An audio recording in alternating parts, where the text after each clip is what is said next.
Hello students. तो आज का हमारा जो टॉपिक है वो है इलेक्ट्रोस्टैटिक ऑफ कंडक्टर। अब यहाँ पर हम कंडक्टर की बात करें तो कंडक्टर क्या होता है कि मोस्ट ऑफ जो मैकेनिकल बॉडी होती है उसको हम कंडक्टर लेते हैं। अब जो मेटालिक बॉडी होती है उसके अंदर हम बात करें तो वहाँ पर क्या होगा, तो अब देखो कि इसके अंदर क्या होगा कि जो भी मेटालिक बॉडी होगी तो उसके अपने कुछ एटॉम्स होंगे। अब ये एटॉम में क्या होगा कि उसकी ये कोई एक एटॉम बड़ा है तो इसकी आउटर सरफेस के जो इलेक्ट्रॉन होंगे वो इलेक्ट्रॉन क्या होंगे कि ज़्यादा स्ट्रांगली बाउंडेड नहीं होते, वो वीकली बाउंडेड होते हैं। तो क्या होंगे कि वो थोड़ी सी एनर्जी मिलने पर भी क्या होंगे यहाँ से निकल सकते हैं। अब ये आउटर सेल में मतलब एक दो या तीन ही इलेक्ट्रॉन रहते हैं तो भी वो निकल सकते हैं, ठीक है। तो होगा क्या कि ये इलेक्ट्रॉन यहाँ से निकल जाएंगे, तो ये कोई एटम है तो यहाँ से कोई इलेक्ट्रॉन निकल गया, ठीक है। तो ऐसे ही क्या होगा कि हर एटम में से इलेक्ट्रॉन बाहर निकल जाएंगे।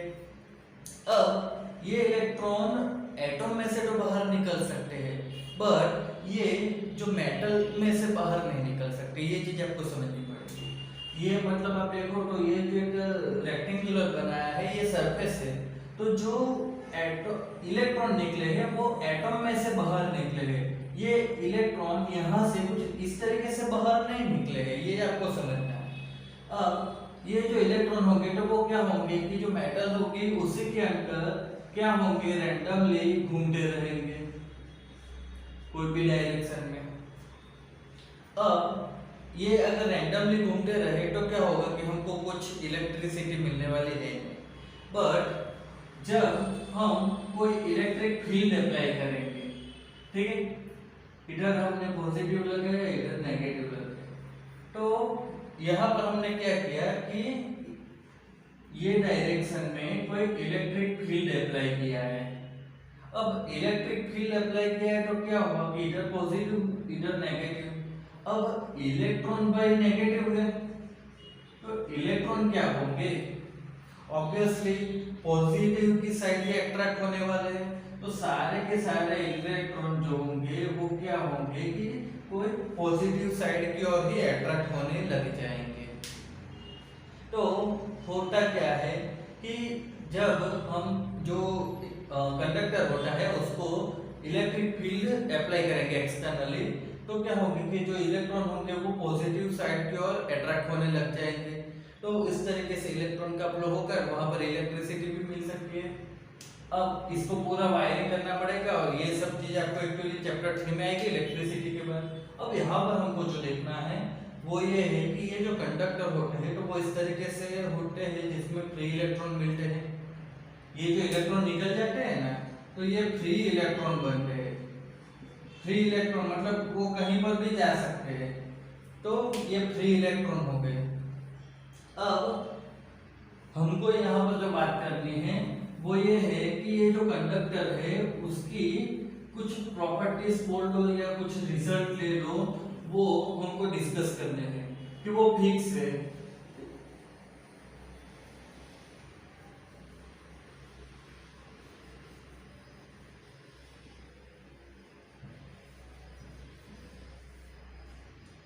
जिसमें पहला रिजल्ट जो है वो है कि inside a conductor electrostatic field is zero. अब inside conductor E equal to zero. अब ये हमको एक रिजल्ट है, ये हमको मान लेना है। अब समझो कि आपको कैसे ये मिलता है वो समझना है, तो आप दो तरीके से समझो। पहले तो बोला है कि इनसाइड है, इनसाइड है मतलब क्या होगा कि कोई लीनियर तो होगा नहीं, कोई सरफेस भी नहीं होगी, कोई 3D वाला ही होगा। तो 3D वाला देखो हमने, अब यहाँ पर जो शेप होगा वो आर्बिट्ररी होता है, आप अपनी मर्जी से ले सकते हो। हम ये स्फीयर या राउंड क्यों ले रहे हैं, क्योंकि चैप्टर 1 में हमने पढ़ा है, चैप्टर 1 में हमने गाउस लॉ अप्लाई करके भी पढ़ा है। अब देखो होता क्या है कि inside a conductor E equal to zero है, तो वहां पर क्या हो सकता है, दो टाइप के कंडक्टर आएंगे। एक जो होगा वो होगा होलो, और दूसरा जो होगा वो क्या होगा, स्फीयर। ये होलो स्फीयर होगा मतलब। तो होता क्या है कि इसको भाई इस तरीके से होलो स्फीयर होगा तो क्या होगा कि भाई अंदर तो कुछ मटेरियल है ही नहीं कि वहां पर चार्ज रह सके, तो इसमें तो चार्ज आ जाएगा ऊपर। और फिर यहाँ का इलेक्ट्रिक फील्ड हमने देखा था तो वो हमको 0 मिल जाएगा चैप्टर 1 में।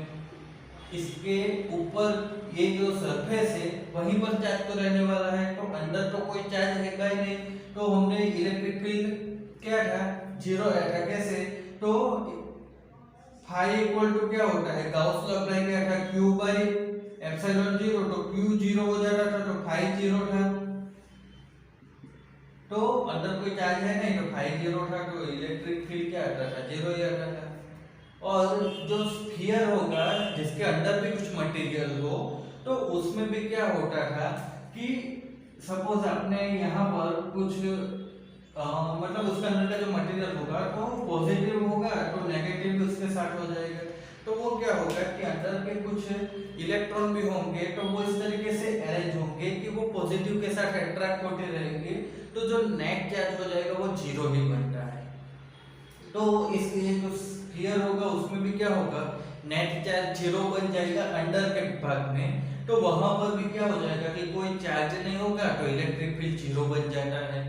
तो ये एक रिजल्ट है इनसाइड ए कंडक्टर। आप कंडक्टर के अंदर की कभी भी कुछ भी बात करो तो वहां पर हमको इलेक्ट्रिक फील्ड जो है वो 0 लेना है। अब दूसरा जो हमको रिजल्ट बोला है वो रिजल्ट ये बोला है कि कोई भी एक सरफेस होगी कंडक्टर की, ठीक है, तो ये कंडक्टर की सरफेस पर जो इलेक्ट्रिक फील्ड होगा वो इलेक्ट्रिक फील्ड ऑलवेज सरफेस को परपेंडिकुलर होना चाहिए, इस तरीके से। अब इस तरीके से परपेंडिकुलर होगा तो क्या होगा कि यहाँ पर ये जो सरफेस पर कोई इलेक्ट्रॉन होंगे उसके ऊपर कोई नेट फोर्स नहीं लगेगा। अब अगर ये सरफेस को परपेंडिकुलर नहीं होगा, कुछ इस तरीके से होगा कि कोई एंगल पर होगा इलेक्ट्रिक फील्ड, तो क्या हो जाएगा कि इसके दो कंपोनेंट्स बनेंगे, एक ये वाला और दूसरा ये वाला। अब ये नीचे वाला जो कंपोनेंट होगा वो कंपोनेंट क्या करेगा, तो यहाँ के जो इलेक्ट्रॉन होंगे उसके ऊपर कुछ फोर्स लगाएगा। वो फोर्स क्या होगा, E इंटू ई जितना। तो ये फोर्स की वजह से इलेक्ट्रॉन क्या हो जाएंगे, इलेक्ट्रॉन मोशन में आ जाएंगे।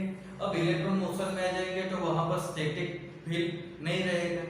तो इस वजह से क्या होगा कि जो इलेक्ट्रिक फील्ड होनी चाहिए वो कैसी होनी चाहिए, always to the perpendicular to the surface होनी चाहिए। ये सेकंड रिजल्ट है, ठीक है। परपेंडिकुलर नहीं होगा, कोई एंगल पर होगा तो दो कंपोनेंट मिल जाएंगे, तो जो सरफेस के इलेक्ट्रॉन होंगे ये e cos थीटा आ जाएगा, e sin थीटा हो गया। तो ये नीचे सरफेस के जो इलेक्ट्रॉन होंगे या चार्ज होंगे उनके ऊपर क्या हो जाएगा, फोर्स लगने लग जाएगा ना, तो उस वजह से क्या होगा कि वो मोशन में आ जाएंगे, ठीक है। तो इस वो मोशन में नहीं आए इसलिए इलेक्ट्रिक फील्ड ऑलवेज सरफेस को परपेंडिकुलर होना चाहिए।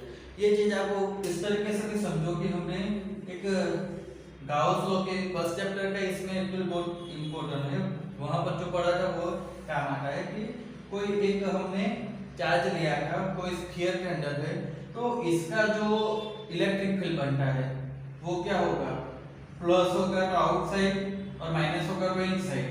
तो ये प्लस या आउटसाइड बता रहे हैं। तो अब देखो तो ये सरफेस के साथ इलेक्ट्रिक फील्ड कैसा बनता है, परपेंडिकुलर ही बनता है ना। तो यही चीज है कि जब भी इलेक्ट्रिक फील्ड की बात करें तो वो परपेंडिकुलर ही रहना चाहिए। तीसरा क्या है कि जब आप कोई एक सरफेस ले लो, ये सरफेस न्यूट्रल ही है अभी, ठीक है, ये सरफेस न्यूट्रल ही है। अब इसमें कोई पॉजिटिव चार्ज होंगे या नेगेटिव चार्ज होंगे तो वो दोनों कैसे होंगे, इक्वल होंगे। अब ये न्यूट्रल है तो दोनों चार्ज इक्वल होने वाले हैं। अब अगर आप कोई उसमें एक्सेस पॉजिटिव या नेगेटिव इलेक्ट्रॉन देना चाहो, ठीक है, इसमें आप कोई एक्सेस इलेक्ट्रॉन देना चाहो, तो क्या होगा कि ये जो एक्सेस इलेक्ट्रॉन होंगे वो क्या होंगे, जो सरफेस होगी कंडक्टर की उसके ऊपर ही रहने वाले हैं। कैसा होगा, तो भाई देखो कि जो सरफेस की इनसाइड सरफेस क्या होगा, E इक्वल टू 0 हो जाएगा। तो E इक्वल टू 0 है तो क्या हो जाएगा, phi equal to integration E dot ds, तो ये भी फाई 0 हो जाएगा। अब phi according to Gauss law क्या है, तो वो है q ओपन एप्सिलॉन 0। तो ये 0 है तो q ओपन एप्सिलॉन 0, तो क्या हो जाएगा भाई, q इक्वल टू 0 हो जाएगा क्योंकि एप्सिलॉन 0 तो कांस्टेंट है, तो कांस्टेंट 0 नहीं होगा तो q ही 0 हो जाएगा। इसका मतलब क्या है कि जब भी आप कोई कंडक्टर को कोई एक्सेस चार्ज दोगे तो वो चार्ज क्या होगा कि उसकी जो सरफेस होगी वहीं पर रहेगा, वो अंदर जा ही नहीं सकता क्योंकि अंदर चार्ज 0 ही होता है हर वक्त। तो ये गाउस लॉ के थ्रू ही हम एक्सप्लेन कर सकते हैं इजीली। चौथा जो रिजल्ट है उसमें क्या बोला गया है हमको कि कोई सरफेस है, ठीक है, तो इनसाइड द सरफेस जो पोटेंशियल होगा वही क्या होगा कि सरफेस पर भी होगा यहाँ पर। फिफ्थ नंबर का जो रिजल्ट है वहां पर ये है कि कोई सरफेस है तो ये सरफेस के ऊपर का जो इलेक्ट्रिक फील्ड होगा वो electric field E equal to sigma upon epsilon 0 n cap इस तरीके से हमको मिलता है। अब ये कैसे आता है, तो एक्चुअली हमने जो एप्लीकेशन देखे थे गाउस लॉ के फर्स्ट चैप्टर में सेकंड एप्लीकेशन, तो वहां पर हमने जो रिजल्ट देखा था वही तरीके से हम कर सकते थे। वहां पर देखा था ये कोई फील्ड है तो इस तरीके से वहां पर कोई हमने एक गॉसियन सरफेस लिया था, फिर इधर का फील्ड और इधर का फील्ड फाइंड किया था और वो हमको कुछ मिला था सिग्मा अपन 2 एप्सिलॉन 0। तो यहाँ पर देखो तो सिग्मा अपन एप्सिलॉन 0 ही मिल रहा है। तो वो क्यों मिल रहा है, क्योंकि यहाँ पर हम देखेंगे तो एक डिफरेंस आ जाएगा कि ये कोई हमारी सरफेस है, तो सरफेस के ऊपर आप पिल बॉक्स जैसा इस तरीके से कुछ ले लो। पिल बॉक्स मतलब कि छोटा सा सिलिंड्रिकल, अब देखो तो इस तरीके से कुछ छोटा सा सिलिंड्रिकल होता है, तो ऐसा ले लो। अब देखो तो इसका जो सरफेस होगा उसको लिया गया है डेल्टा एस, ठीक है। अब यहाँ पर जो सरफेस है तो उसकी चार्ज डेंसिटी सिग्मा ली जाए, तो यहाँ पर हम देखेंगे तो जो चार्ज हो जाएगा Q वो क्या हो जाएगा डेल्टा एस, उसका आउटवर्ड जो सरफेस होगी उसकी हम बात करें तो चार्ज क्या हो जाएगा सिग्मा इनटू डेल्टा एस जितना चार्ज बन जाता है। अब यहाँ पर हमको जो बात करनी है वो ये है कि जो इलेक्ट्रिक फील्ड होता है वो तो भाई परपेंडिकुलर ही रहता है, ये सरफेस है तो सरफेस को परपेंडिकुलर इलेक्ट्रिक फील्ड रहता है। तो इस केस में देखो तो ये डेल्टा एस जितनी सरफेस में से E जितना इलेक्ट्रिक फील्ड फाइंड पास हो रहा है, तो भाई फ्लक्स क्या मिलेगा, flux equal to E dot delta s. अब अकॉर्डिंग टू गाउस लॉ हम फ्लक्स की बात करें तो वो क्या हो जाता था, तो वो हो जाता था Q अपन एप्सिलॉन 0। अब यहाँ पर Q की वैल्यू क्या होती है, तो वो होती है sigma into delta s upon epsilon 0। तो दोनों भाई चीज फ्लक्स ही है तो दोनों को हम कंपेयर कर दें तो क्या हो जाएगा E dot delta s equal to delta sigma delta s upon epsilon 0। तो ये कैंसिल हो जाएगा तो हमको क्या मिलेगा E equal to sigma upon epsilon 0 n cap. अब ये जो n कैप है, ठीक है, n कैप वो क्या बतलाती है, तो वो डायरेक्शन बतलाती है। अब देखो तो यहाँ पर अगर पॉजिटिव चार्ज होंगे तो पॉजिटिव चार्ज होंगे तो क्या होगा कि ये sigma into delta S greater than 0 आएगा। अब ये चार्ज पॉजिटिव है तो इलेक्ट्रिक फील्ड कहाँ होगी, आउटवर्ड सी होगी, ठीक है। तो sigma into delta S greater than 0 होगा, मतलब कि चार्ज पॉजिटिव है तो जो डायरेक्शन होगी ये आउटवर्ड होगी। और अगर यहाँ पर चार्ज नेगेटिव है, ठीक है, तो सिग्मा इंटू डेल्टा एस वो क्या हो जाएगा, लेस देन 0, मतलब नेगेटिव चार्ज है। अब नेगेटिव चार्ज के लिए इलेक्ट्रिक फील्ड की डायरेक्शन क्या होती है, तो वो इनवर्स होती है, तो वो क्या हो जाएगी, इनवर्स डायरेक्शन, मतलब वैल्यू जो है वो तो सेम रहने वाली है। अब आपको सिर्फ पता करना है कि जो सिग्मा की वैल्यू होती है, ठीक है, यहाँ पर एक्चुअली मैंने सिग्मा डेल्टा ऐसे लिख दिया, पर आप देखो ओनली सिग्मा की हम बात करें तो भी वो ठीक ही होगा। क्यों, क्योंकि सिग्मा है वो भी तो चार्ज पर यूनिट एरिया ही है, तो हमको जो वैल्यू चाहिए वो तो चार्ज की ही चाहिए। तो जो सिग्मा है वो चार्ज की वैल्यू बढ़ा रहा है, तो चार्ज पॉजिटिव होगा तो जो डायरेक्शन होगी वो आउटवर्ड्स, और चार्ज नेगेटिव होगा तो डायरेक्शन इनवर्स हो जाएगी। ये डायरेक्शन कैसे फाइंड करनी है वो देखना है। तो ये क्या बतलाता है कि जो कोई कंडक्टर होता है उसमें electric field sigma upon epsilon 0 होता है। अब यहाँ पर एक चीज दूसरी ये देखनी है कि ये तो हमने छोटा सा पार्ट ही लिया है, ठीक है, तो बाकी का जो पार्ट होगा तो वो पार्ट क्या होगा, एक्चुअली इनसाइड द कंडक्टर होगा। अब inside the conductor electric field क्या होगी, 0 होगी, तो inside the conductor electric field 0 है, तो वहां पर क्या हो जाएगा कि कुछ नहीं आएगा। तो हमको जो इलेक्ट्रिक फील्ड फाइंड करनी पड़ेगी वो सिर्फ क्या होगी कि जो पार्ट कंडक्टर के आउटवर्ड्स है उसी के लिए हम फाइंड कर रहे हैं, क्योंकि इनसाइड द इलेक्ट्रिक फील्ड 0 हो जाती है। अब 6th रिजल्ट जो है एक्चुअली हम टॉपिक एक बन जाता है इलेक्ट्रोस्टैटिक शील्डिंग, बहुत ही इंपॉर्टेंट चीज है और आपको जनरल क्या बोल रहे हैं कि कॉमन सेंस के लिए भी बहुत इंपॉर्टेंट चीज है। आपने कभी देखा भी होगा कि कुछ क्या बोले कि एक पूरा कोई कंडक्टिंग मटेरियल का आप बॉडी बना लो और उसके अंदर आप रहो, तो बाहर से इलेक्ट्रिसिटी प्रोवाइड करने पर आपको क्या होगा, कुछ भी नहीं होगा।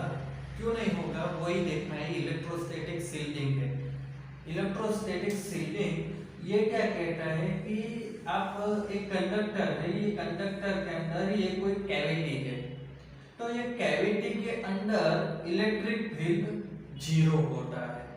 अब ये जो हमारा बॉडी है ये अगर न्यूट्रल है तो इसके अंदर का क्या होगा कि कोई चार्ज होगा ही नहीं, तो इलेक्ट्रिक फील्ड 0 होता है।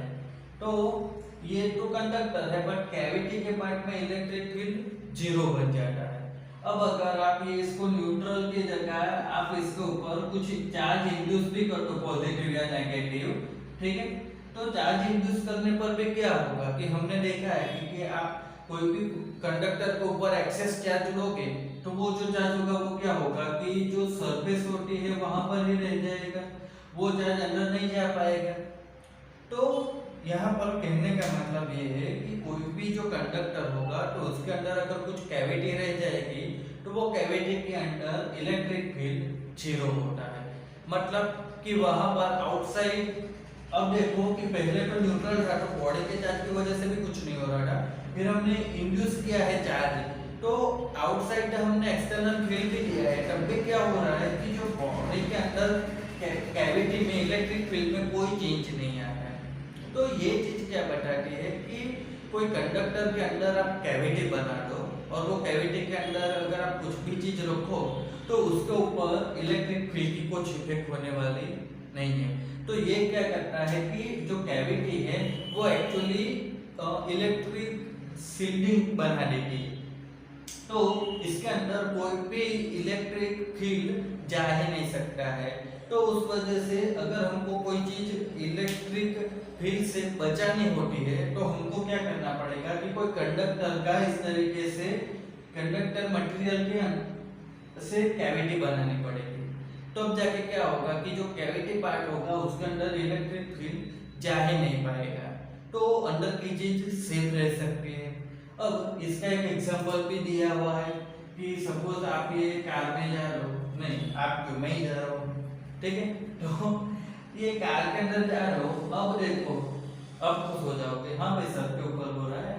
तो अब देखो कि ये कार है, ये कार के अंदर ये मैं बैठा हुआ हूँ, ठीक है। तो अब देखो कि यहाँ पर जो कार है तो तो ये क्या होगी, मेटालिक बॉडी होगी। अब मेटालिक बॉडी होगी तो क्या होगा कि यहाँ पर जब भी कोई इलेक्ट्रिसिटी, मतलब जो अगर आप रेनी सीजन में जा रहे हो तो आसमान से जो बिजली गिरती है वो, या फिर कभी क्या होता है कि कोई बिजली के तार भी टूटे हुए, वो क्या होंगे कि अगर कार के कांटेक्ट में आ जाए तो कार की बॉडी मेटालिक है, तो क्या होगा कि हमको कुछ होगा, मतलब मेरे को ही तो कुछ नहीं होगा मेरे को, मैं बच जाऊंगा। अरे यार बच गया, बचे जाऊंगा। क्यों होगा, क्योंकि देखो भाई आउटसाइड क्या हो रहा है कि ये कंडक्टिंग मटेरियल है और उसके बीच में कैविटी है, तो यहाँ पर भी क्या हो रहा है कि ये मेटालिक बॉडी है, मतलब कंडक्टर है, और उसके अंदर भी कैविटी है, वहां पर मैं हूँ। तो होता क्या है कि जो भी चार्ज आएगा इलेक्ट्रिसिटी का, तो वो क्या हो जाएगा कि ये मेटालिक बॉडी में ही चला जाएगा, और वहां से वो कार कहाँ पर होगी भाई, जमीन पर होगी, तो वो क्या होगा कि ये कार जमीन में चली जाएगी, सॉरी कार नहीं, जो करंट आएगा वो जमीन में चला जाएगा। अब होता क्या है कि मैं तो कैविटी में हूँ ना, मतलब जो कार होगी तो वो मैं कार में अगर बैठा हूँ तो मेरे लिए क्या हो जाएगा कि मैं एक कंडक्टर की कैविटी के अंदर कहलाऊंगा। तो होता क्या है कि जो भी कोई इलेक्ट्रिसिटी आएगी तो वो क्या होगी कि कार के ऊपर जो सरफेस होगी उसी में से पास होकर वो जमीन में चली जाएगी, वो मेरे को टच नहीं करेगी। तो अगर आप भी ऐसे कोई जगह पर हो तो वहां पर अगर आप बैठे हो तो आप बच जाओगे, ठीक है। अब ये जो चीजें हमने देखी है इसी के रिगार्डिंग तो हमारे कुछ एग्जांपल 2.7 है, ठीक है। 2.7 में पहले हमको पूछा गया है कि जो कॉम्ब होता है उसको ड्राई हेयर पर हम कुछ करेंगे तो वो क्या होगा कि छोटे छोटे कागज के टुकड़े होते हैं उसको वो अट्रैक्ट करता है, और जब रेनी सीजन होती है तो क्या होता है। तो एक चीज हमने पढ़ी थी, फ्रिक्शन, इंडक्शन एंड कंडक्शन। किसी भी मटेरियल को आपको चार्ज करना है, मतलब किसके ऊपर पॉजिटिव या नेगेटिव चार्ज लाने हैं, तो उसके लिए क्या होगा कि 3 प्रोसेस होती थी, तो फ्रिक्शन, इंडक्शन एंड कंडक्शन। तो मोस्ट ऑफ स्टूडेंट को क्या होगा कि इंडक्शन एंड कंडक्शन के बारे में पता होगा, बट फ्रिक्शन भी एक वे है जिससे आप कोई मटेरियल को चार्ज कर सकते हो। अब आप देखो तो ड्राई हेयर होंगे तो उसमें क्या होता है कि फ्रिक्शन ज्यादा हो जाएगा, जबकि अगर आप रेनी सीजन में देखो या अगर आपने हेयर में ऑयल लगाया है तो भी क्या होगा कि दोनों कंडीशन में फ्रिक्शन बहुत कम हो जाता है, जबकि अगर आपके हेयर ड्राई होंगे तो कॉम्ब के साथ उसका फ्रिक्शन क्या हो जाता है, बहुत ज्यादा होता है। तो ये वाली फ्रिक्शन वाली जो प्रोसेस है वो वहां पर अप्लाई होगी। अब फ्रिक्शन की प्रोसेस अप्लाई होने से क्या होगा कि कॉम्ब जो होगा वो क्या हो जाएगा, इलेक्ट्रिकली चार्ज हो जाएगा। अब इलेक्ट्रिकली चार्ज हो जाने की वजह से क्या होगा कि वो कोई भी दूसरे नेगेटिव मतलब ऑपोजिट चार्ज वाले चीज को वो अट्रैक्ट कर सकता है। तो इस वजह से क्या होगा कि फ्रिक्शन की प्रोसेस जो है वो भी याद रखनी है कि उस वजह से भी कोई चीज चार्ज हो सकती है, तो वो चार्ज हो जाएगी तो ऑपोजिट चार्ज वाले को अट्रैक्ट कर लेगी। अब जब अगर रेनी सीजन होगी या हेयर ऑयली होंगे तो उस केस में क्या होता है कि फ्रिक्शन बहुत कम हो जाता है, तो फ्रिक्शन नहीं होगा तो वहां पर जो कॉम्ब होगा वो चार्ज नहीं हो पाएगा, तो वो कागज के टुकड़े को अट्रैक्ट नहीं कर सकेगा। दूसरी चीज है कि जो ऑर्डिनरी रबर होते हैं वो इंसुलेटर होते हैं, बट प्लेन में जो रबर होते हैं, एयरक्राफ्ट में रबर होते हैं, वो थोड़े से कंडक्टिंग बनाए जाते हैं। अब ऐसा इसलिए होता है कि जब भी आप देखो सिंपल ये फ्रिक्शन वाला ही फॉर्मूला लगने वाला है कि ये रनवे है, रनवे पर जब विमान लैंड करेगा तो यहाँ पर जो वेलोसिटी होगी वो क्या होगी, बहुत ही हाई होगी, ठीक है। ये पूरा ये बना दिया मैंने प्लेन, ठीक है, ये प्लेन रनवे पर उड़ रहा है, तो ये जो टायर है, टायर के बीच का क्या होगा, रोड के साथ, मतलब इसको तो रनवे बोलते हैं, हाँ, तो रनवे के साथ क्या होगा, बहुत सारा फ्रिक्शन होगा। अब ये फ्रिक्शन की वजह से क्या होगा कि अगर चार्ज बनेगा तो वो चार्ज तो ऊपर आ सकता है, या फिर आप देखो तो बहुत सारा चार्ज जनरेट हो जाएगा तो ब्लास्ट भी हो सकता है क्योंकि उसको जाने की जगह नहीं मिली। तो ये जो रबर होंगे वो थोड़े से कंडक्टिंग बनाते हैं, तो वो क्या करेंगे कि जो चार्ज जनरेट होता है वो उसको जमीन में उतार देंगे। तो अगर ये चार्ज जो यहाँ पर फ्रिक्शन की वजह से वो जमीन में चला जाएगा, तो क्या होगा कि स्पार्क होने की या दूसरी कोई तकलीफ नहीं हो सकती है। तो फ्रिक्शन भी यहाँ पर भी यूज होता है। फिर तीसरा है कि जो इनफ्लेमेबल मटेरियल वाला व्हीकल होता है, मतलब कि जो तुरंत जल जाए ऐसा कुछ मटेरियल हम ले जाए, जैसे पेट्रोल डीजल, ठीक है, या फिर सीएनजी वाला गैस, वो तो बहुत कम होता है, बट पेट्रोल डीजल कैरोसिन ऐसे जो मटेरियल है उसको ले जाने के जो व्हीकल होते हैं, तो उसमें क्या होता है कि एक मतलब देखो ये कोई व्हीकल है, ये रोड है, तो वहां पर इस तरीके से एक मेटालिक रोड रखा जाता है। तो ये मेटालिक रोड क्यों रखा जाता है, तो उसका भी रीजन यही है कि यहाँ पर के जो टायर होंगे वो तो कंडक्टिंग नहीं होंगे, तो ये रोड के और टायर के बीच तो कोई फ्रिक्शन होगा ही वापस, तो फ्रिक्शन की वजह से यहाँ पर वापस से चार्ज जनरेट होने वाला है। अब होगा क्या कि ये जो चार्ज होगा, तो ये चार्ज क्या होगा कि ये जो एक मेटालिक रोड बनेगा, मेटालिक रोड, वो मेटालिक रोड के थ्रू क्या होगा कि वो चार्ज जमीन में उतर जाएगा, मतलब कि ग्राउंड हो जाएगा। तो इस केस में क्या होगा कि यहाँ पर जो ट्रक होते हैं उसे से हम ले जाते हैं, ठीक है, तो उनके जो टायर होते हैं वो कंडक्टिंग बना नहीं सकते क्योंकि वो बहुत महंगा पड़ जाएगा। यहाँ पर तो विमान तो है, तो वहाँ पर तो पूरी सेफ्टी रखने के लिए वहाँ पर तो जो भी खर्चा वो कर सकते हैं, पर ट्रक में वो करने जाएंगे तो बहुत ज़्यादा खर्चा हो जाता है कंपैरेटिवली। तो उस वजह से यहाँ पर क्या किया जाता है कि रोड के साथ टायर का तो फ्रिक्शन होगा ही, और उस वजह से चार्ज जनरेट होने ही वाला है क्योंकि ये तीन प्रोसेस होती है। तो इस केस में क्या किया जाता है कि एक रोड यहाँ पर रख दिया जाता है, तो रोड मेटालिक रोड होगा, उस वजह से क्या होगा कि जो भी चार्ज जनरेट होगा वो चार्ज ये रोड के थ्रू क्या होगा कि जमीन में ग्राउंड कर दिया जाएगा, तो उस वजह से कोई तकलीफ नहीं होगी।